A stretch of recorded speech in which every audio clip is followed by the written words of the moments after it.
Hello, hello.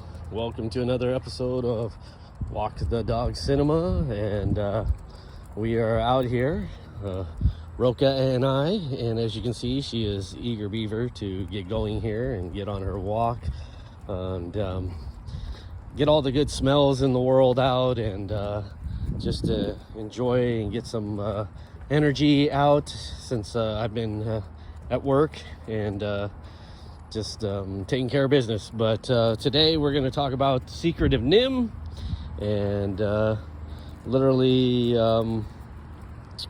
one of my all-time favorite Don Bluths films. I hadn't watched this movie in like 15 years, and so here we go, walking the dog, talking about Secret of Nimh. So Secret of Nimh, you know, it's definitely one that I recommend wholeheartedly.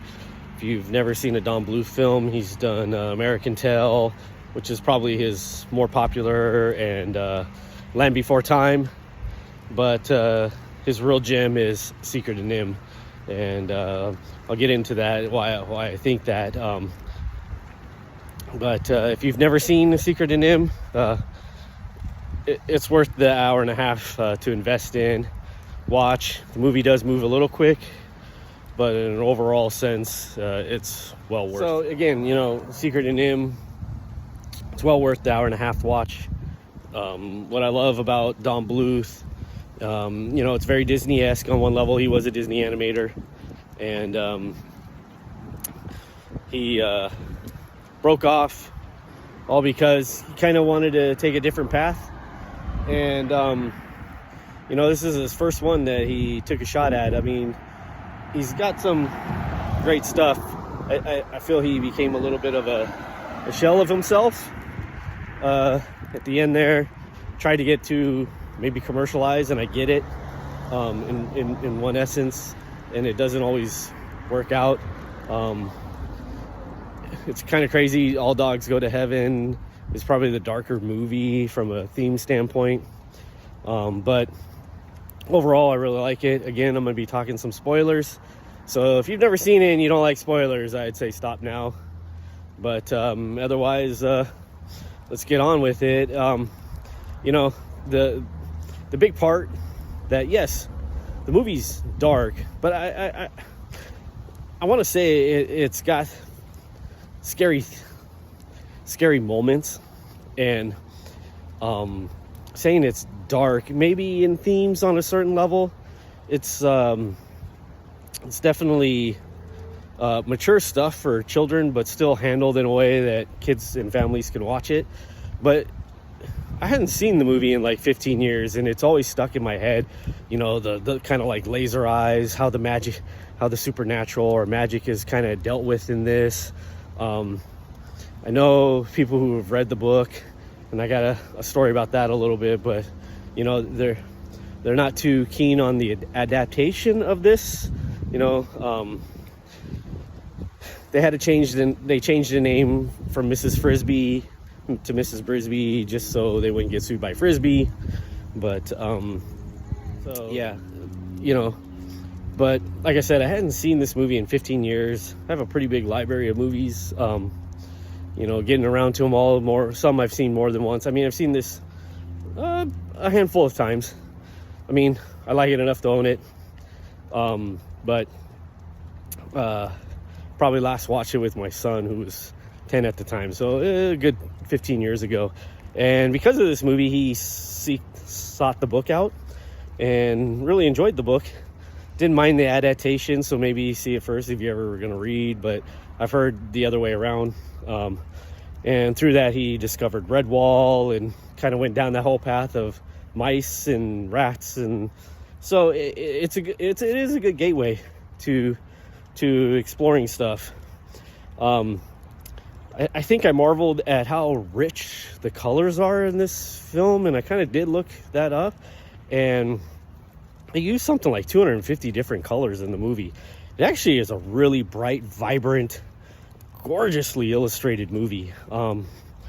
Just amazing.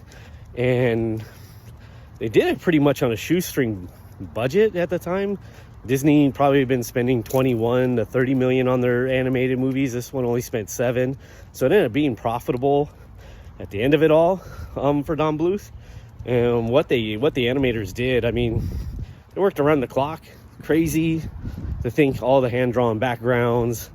Not really, I mean, they even did the magical special effects with the eye glow that I talked about. That's like so rather amazing in this, and it's kind of haunting, especially when Nicodemus uses magic to write things out. That was all special effects that were created by this movie that the industry started using. They made a special camera, I mean, on a $7 million budget. So some amazing achievements. And watching it, great little rotoscope part in the beginning where the farmer's tearing up the field and gonna miss Mrs. Brisby and her children, and she's got a son that's sick, so she can't really move him. And that's kind of the basis of how she falls into finding out about the rats of Nimh. Essentially the plot, she's got to move her family. Her son's sick, so she really can't move him. It's harvesting time or field plowing time, so her house happens to be out in the field, and the farmer could tear it up. And as she goes and looks for medicine, she kind of gets into this whole world with rats who are hyper intelligent because they were experimented on by NIMH, which is National Institute for Mental Health. And they live in this rose bush that has this like underground city that they basically built, and they've gotten so intelligent that they're working on making their own society, not stealing from humans, and becoming their own thing. And within it, there's a character named Jeremy who just wants to stay put, and he's got kind of Malkavian ways of wanting to deal with it. He's not inherently all just about power, but there is a kind of stubbornness and status quo delusionality with him that makes him dangerous. So it's not entirely inherently evil. He's just kind of delusionally dangerous in that regard. So it's kind of an interesting villain in that. Yes, he's a little one note, but it's still kind of an interesting take on a villain. Doesn't have a lot of screen time, but effective when he does. So when you get to it, there's some really effective scenes. The beginning where they try to stop the tractor and the human are rotoscope. It's awesome to see, though, with the mice, Mrs. Brisby and her Aunt Shrew disabling the tractor. It's really exciting, harrowing stuff. There's some tension to it, and it really sets off the mood of the movie. Our narrator is named Nicodemus, and he plays off in a really emotional moment that kind of solidifies Jenner as a bad guy. That's probably the part where he truly is evil, but it's still, like I said, it's delusionality that carries it over. But the beginning sequence is great. But the one that I always remembered as a kid, and I still remember to this day, there isn't a lot of dialogue to it, but the animation's creepy. It's kind of sinister with the spider webs. When Mrs. Brisby goes and sees the great owl to get, what she needs to do to help her son. And it's really simple advice, but I guess in wisdom, sometimes the most simple advice is the most straightforward. So that's kind of interesting. It's kind of like something right at the end of your nose, and it's right there, so go do it. But the sequence is great. The owl is old and creaky. It's got this great limp, and just this magnificent character with very little lines, all done with animation, cobwebs on him. And he basically isn't going to eat Mrs. Frisby because of Jonathan, her husband, who we find out how he passed away later in the movie. But that sequence is amazing. And I remember as a kid being kind of like, whoa, you know, you're a little bit frightened. It's kind of like horror movie feel, but in a cartoon, you know, in an animated film. And it's always stuck with me, just those visuals. And again, the movie keeps clipping along. Maybe doesn't build enough so we feel it all, but I think just from an overall perspective, it's a well done told story.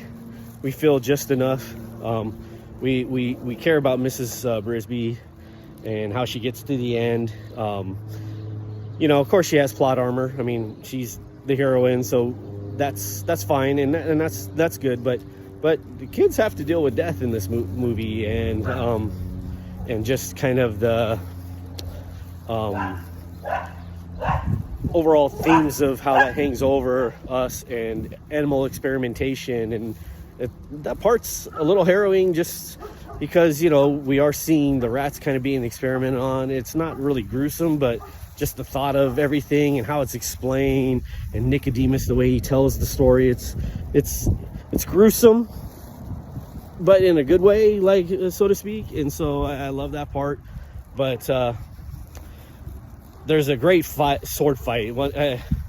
I can't say enough about the sword fight at the end with Jenner and I forgot the rat's name, but he's the sergeant at arms who's protecting Mrs. Brisby, and it's really fantastic stuff. I mean, it is a great sword fight. It's well choreographed, it's exciting, it's action packed, and it even kind of has got an ending that you just go, whoa, oh wow, that's a little bit it's not overtly bloody, but it's just, I guess, so intense and just so kind of brutal in that sense that it kind of took me by surprise with how effective and just kind of intense it is.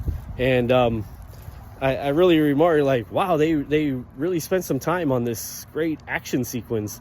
It's one of the best sword fights on film.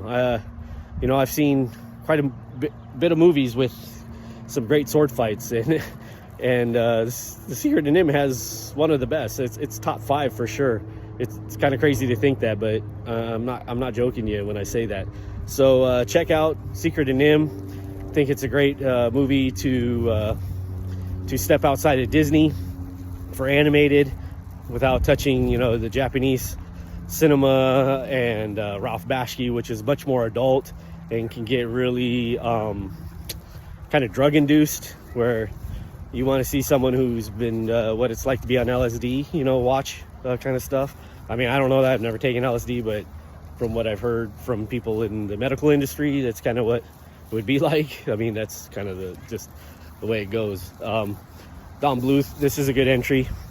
It's not as kiddie as some of his other stuff, and you can introduce some darker themes to your children with it, but also sit down as a family and have some really good discussions.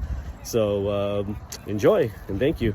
If you like this, subscribe. I know I've been a little bit lax posting, but I got some other movies lined up that will be coming short and soon.